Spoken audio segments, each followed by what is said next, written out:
Give me your best guess on how many times do you think the average person moves in their lifetime? Let you think for a second. And the data I have, I'm going to share it with you. I'm going to share my screen in a sec. It's from 2015. Okay. I couldn't find anything newer from a reputable source. So keep thinking. What do you think it is? 5, 10, 20, 15, 30? What do you think? Okay. I think I gave you enough time to think, and I'll give you just a little bit more time. Let me see. So this is from 538.com. If you've never been onto their website for data, they are incredible with data. They have a lot of things about sports. They have just a lot of things about everything. I mean, I guess you can see politics, sports, science, podcast, video. I just use them basically for sports and just more like pop culture type things. So how many times does the average person move? And this was written January 29th, 2015 at 7 a.m. Okay, not that you care at 7 a.m., but figured I'd share that with you since I had it. So this person writes a letter to them. There's a column, I guess it's called Dear Mona. It's pretty cool, actually. It says, Dear Mona, how often does the average person move? I'm 28 years old and I've moved 15 times in my life. Is this a normal amount? Sounds like a lot to me. That must be, that's if you're 28 and you've moved 15 times, that's less than that's more than twice, more than once every 2 years. Wow, I'm having trouble talking. So yeah, that's a lot. Imagine every 2 years you're moving. That's tough, and that's from when you were born. So this is what Mona writes. Dear Ron, a person in the United States is expected to move 11.4 times in his or her lifetime. So Ron, at 15 times, you haven't only moved more often than the average American your age, you've relocated more often than the average American will. You are, however, in an age group that packs up more frequently. The average 18-year-old in the US will have only moved twice, but a 30-year-old will have done so 6 times. And I guess that's for schooling sometimes, with your initial jobs and moving, maybe with relationships and stuff like that.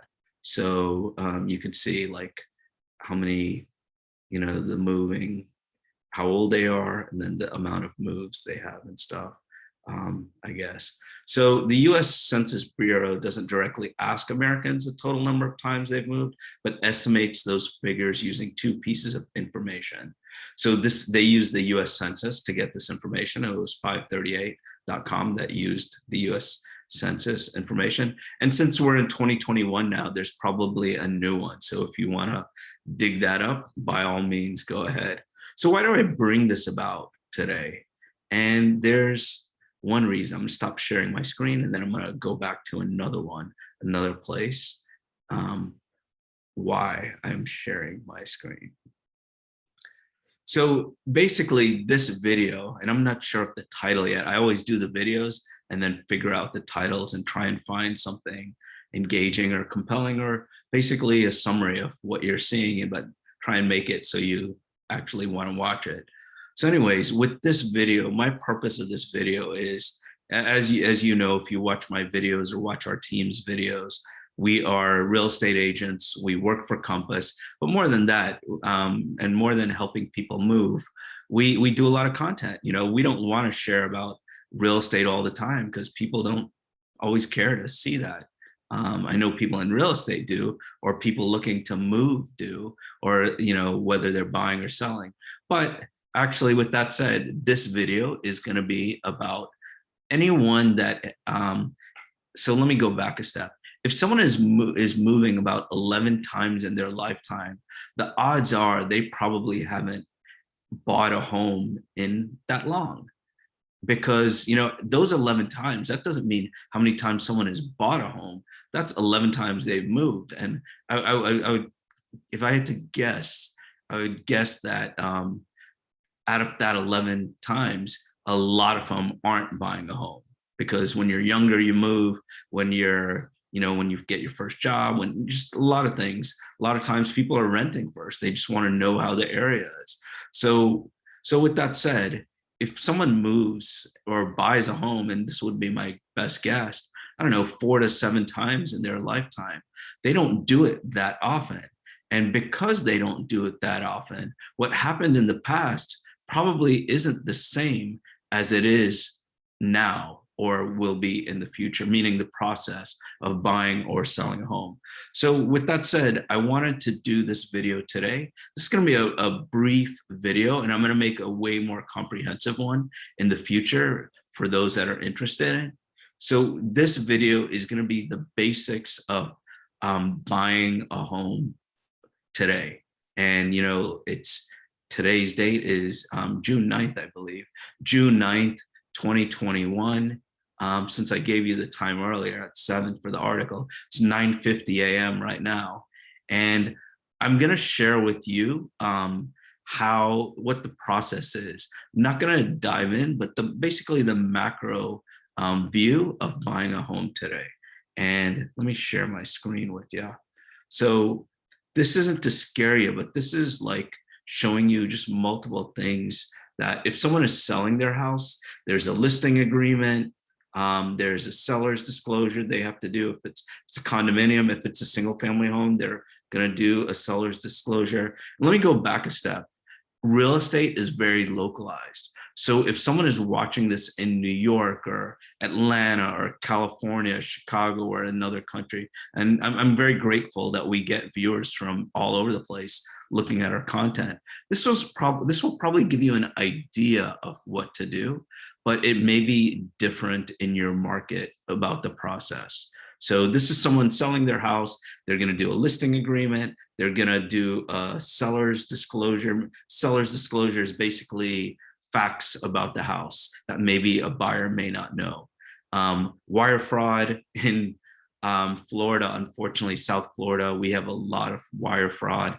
I was speaking to a person at a title company recently, and they said and this is the US, this isn't just South Florida, but one in every, no, I'm sorry, it was 15% of every single transaction, there is attempted wire fraud for a home purchase or a home sale.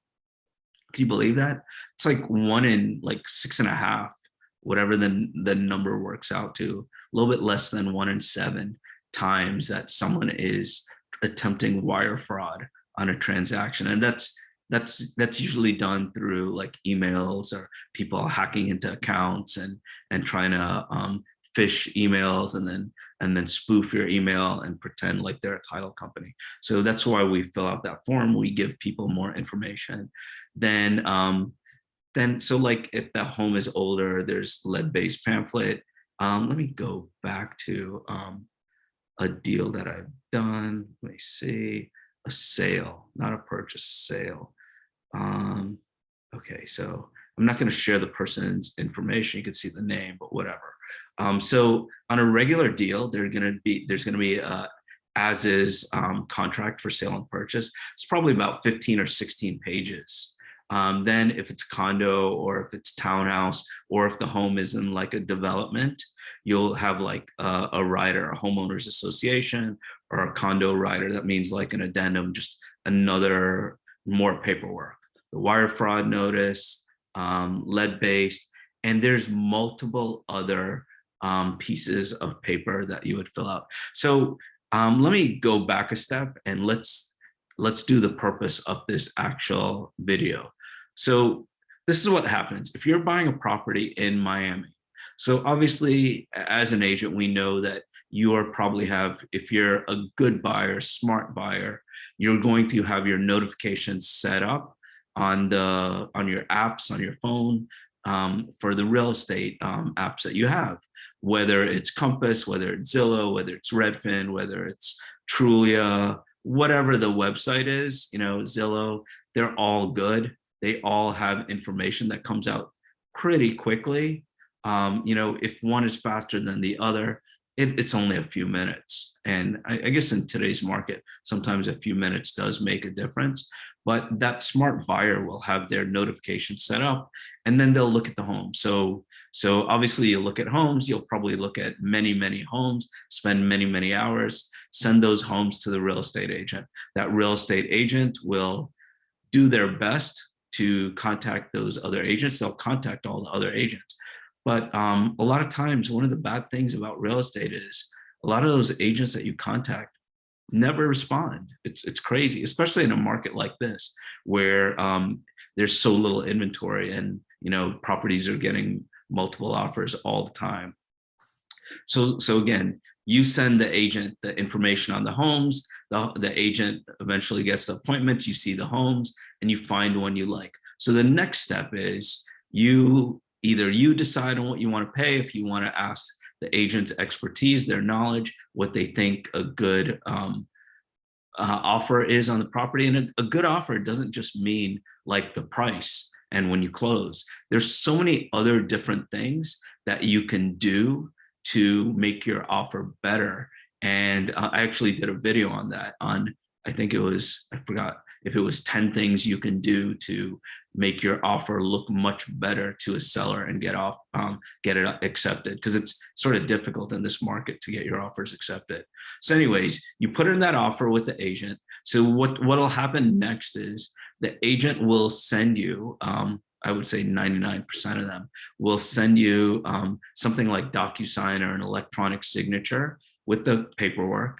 So you'll have the contract, some of that other paperwork that I mentioned, that I showed you before, and you'll fill it out. If you have questions, you let the agent know. If you want the agent to go over it with you prior to him or her sending it to you, it's another step. So after you sign it, that agent will also send with that. If you're going to be paying cash, you're going to need something called proof of funds. Proof of funds is a letter from your bank saying that you have enough funds to pay for the purchase that you're going to do. And so like with the proof of funds, you could do it in multiple ways. You can just do a screenshot of your bank account where it shows that you have enough. You can get a letter from your bank rep to say you have enough, or whatever. You just have to prove that you have enough to buy the property. If you are financing the property, you need to get a pre-approval letter from your lender. If you're putting a good down payment, I would recommend getting proof of funds for that, because it'll make the seller feel more secure with your transaction. Because when you're putting in an offer, you want that seller to feel secure about what's going on with who's going to be buying it, meaning like they feel like the deal will close and the person buying it won't have issues. So you send those things. So also, once that's sent, once we send the proof of funds, we send the pre-approval letter with the offer, we typically give a deadline to that agent with our offer. Could be a day, it could be 2 days, 3 days, 10 days, it could be whatever you guys decide. Typically, I'll do 1 or 2 days for that person to respond to us. So in Miami, and this is getting a little bit in the weeds, but I think it's important, with deadlines, when we have a deadline here for like, say we gave 2 days to that person to respond back, and we didn't put a time, because usually you don't put a time, you can if you want. So if we just put 2 days, today is Friday here, 2 days would be Saturday, Sunday. So typically, let's do a better example. Say it's a Monday and you give 2 days. What would happen is that deadline would be 2 calendar days, not business days, 2 calendar days. So if it's Monday when we send it and we give 2 days, they'd have Tuesday and Wednesday, but not Wednesday at 5, Wednesday at 11:59 p.m. The 2 days are calendar days and they end at 11:59. Okay, so that's how it is. But if that deadline, so say today's Friday, like it is, and we sent it and we gave them 2 days, it would be Sunday would be the deadline at 11:59.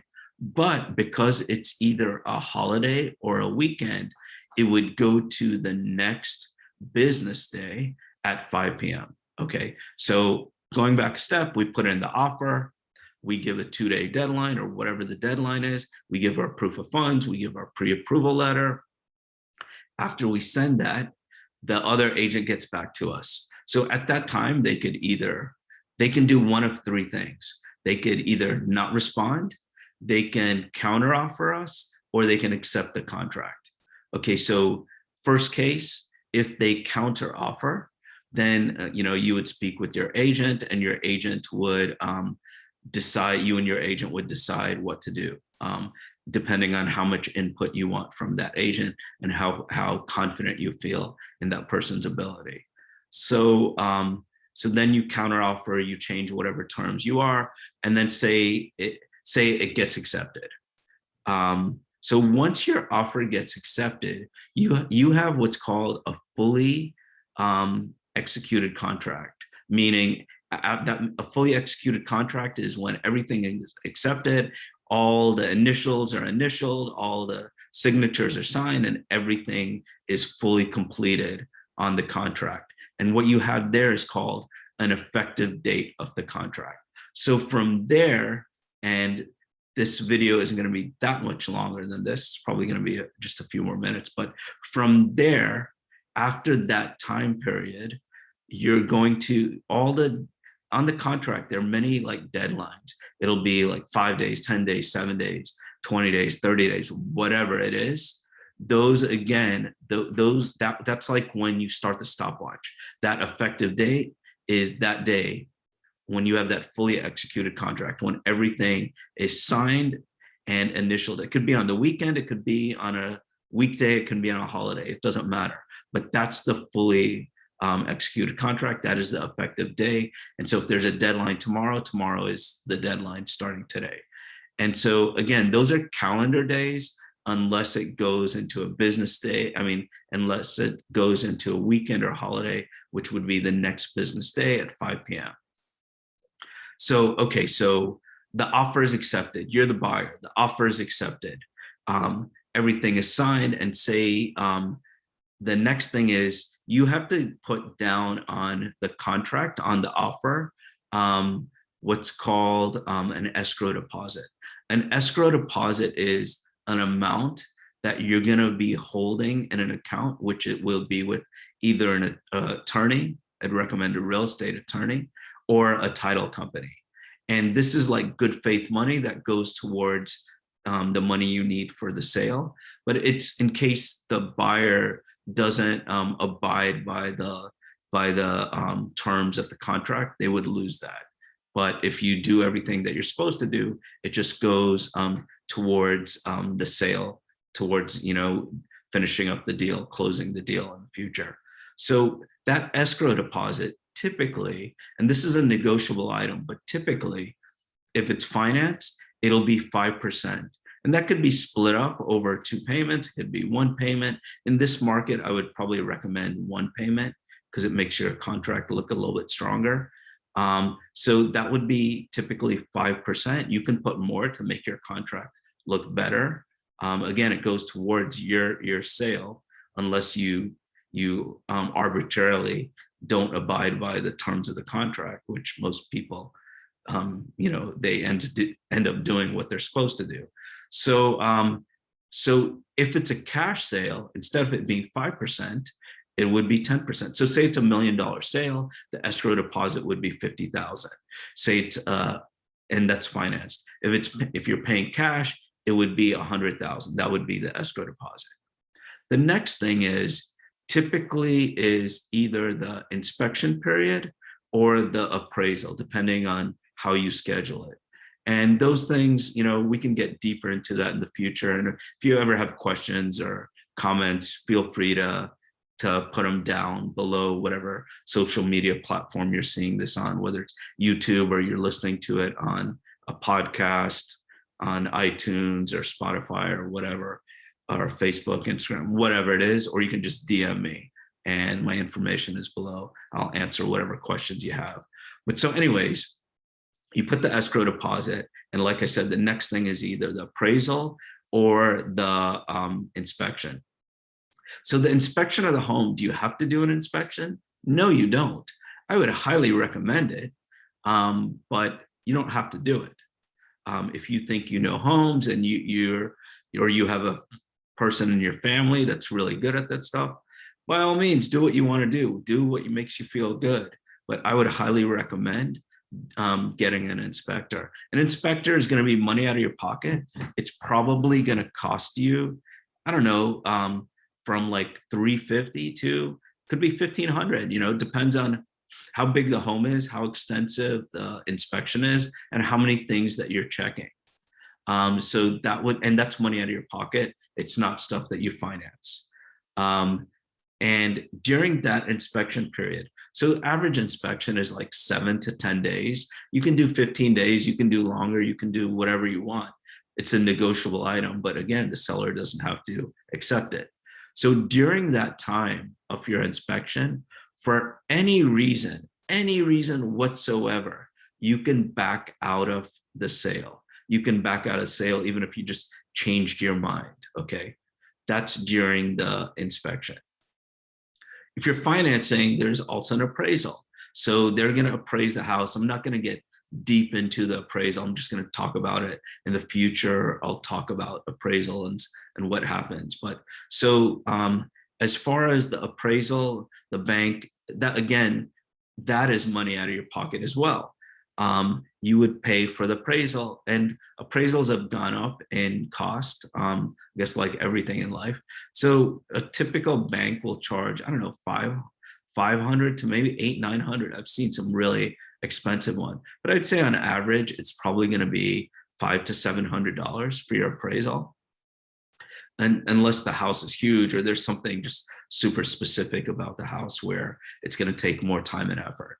So then you have the appraisal. The next thing you have to do is, so going back a step. So we spoke about escrow, we spoke about appraisal and inspections. So another thing that happens after after your offer is accepted, even though you show a pre-approval, if you were financing, you showed a pre-approval letter to the seller because you already gave information to the bank. But what you're going to have to actually do within the first few days, again, it's a negotiable item. If you're financing after your offer gets accepted, typically within 5 days, you're going to have to actually apply for this loan to the bank, meaning you're going to have to send them a whole lot more information. And you can change lenders from the first one to whoever, you know, if you find a better one, that's fine. But there are deadlines too with certain things with financing. So you have to do that within the first 5 days or so.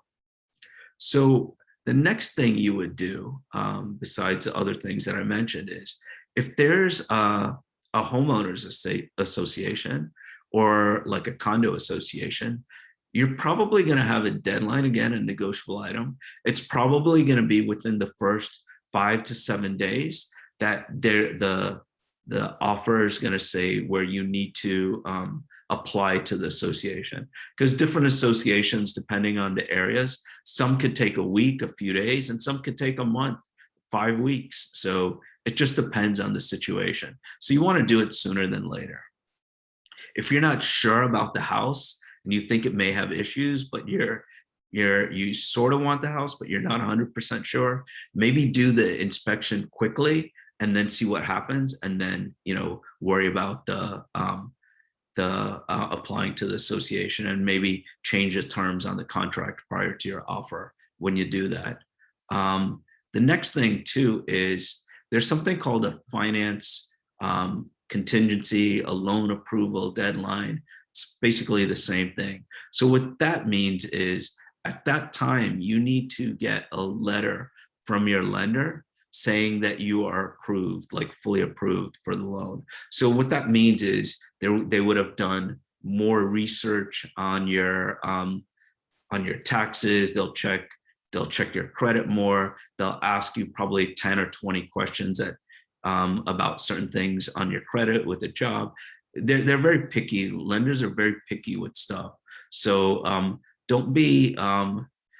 don't take it personally if they ask you a lot of questions, because but just how they do it. I mean, no matter how great your credit is, they're going to ask a bunch of stuff. Because I guess keep in mind, if you are lending someone a few 100,000 or a few million, you'd probably ask them a lot more questions than the bank is going to ask you. Um, Even if you have, the house is collateral, because bottom line is you're not going to want to foreclose on them and sue them because it's time, effort, and hassle. So anyways, that loan approval time typically is about 30 days. If you can do it quicker, you would ask your lender what it would be. And usually the lenders are very, very optimistic with times, meaning a lot of times they don't get there. And every lender is different, but in my 17 years of doing this, that's what I've come across. They say they can close in 3 weeks. It'll usually take 4 weeks or 5 weeks or whatever. So I'd say usually that's going to be about 30 days. So that's basically most of the stuff. And during that whole transaction, your lender is probably gonna ask you quite a few times, if you're financing this paperwork, or what happened here, what happened there. Another thing is they're also gonna give you, like, you could be asking during the transaction multiple times your lender, what else do I need? What else do I need? And they'll say nothing, nothing, nothing. And then at the end, they'll say, I need this by today. And you'll be like, I asked you for the last 4 weeks, and why are you telling me this now? And it is super frustrating, but if you get a little bit more perspective on it, I think it'll make you understand it better. So like when every bank has different departments. So this department may need nothing, but towards the end of the sale, there's the underwriting department, and they're going to be super picky. They're going to check everything. And that's when a lot of things happen. And that's when, unfortunately, that's when people are feeling more pressure, because they're getting their move ready. They're packing, they're doing all this stuff. And then all of a sudden they need all this documentation. And sometimes stuff's packed. So just have a idea that may happen. So then prior to closing, then all you need prior to closing is the bank, whether it's not the bank. So yeah, if you're financing, it's going to be the lender. They're going to send your loan package, is what it's called, to either the title company that you're using or the real estate attorney you're using.